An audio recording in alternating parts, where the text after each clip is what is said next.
Good morning good morning good information সবার জন্য।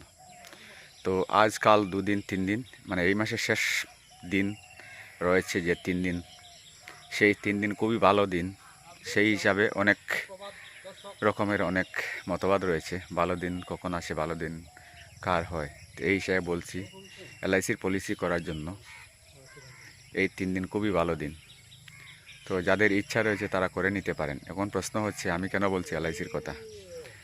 অনেক সময় জ্যোতিষী বিভিন্নভাবে বলেন তুমি মুখ্যমন্ত্রী হবে, তুমি নেতা হবে, মন্ত্রী হবে, তার 99% সত্য হয়। তাই এই হিসাবে বলছি, এটাও বলার কোনো না কোনোভাবে আমি পেয়েছি।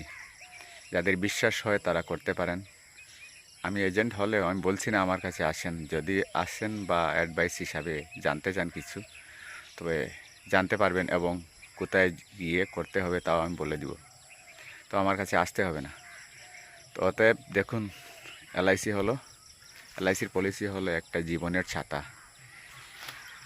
অনেক সময় ঝড় বৃষ্টিতে কাজ আসে। তো অতএব যাদের নিম্ন মধ্যবিত্ত বা মধ্যবিত্ত রয়েছেন তাদের জন্য খুবই প্রয়োজন, এই হিসাবে বলছি। তো এলআইসির পলিসি করুন, ভালো থাকুন, সুস্থ থাকুন। ধন্যবাদ।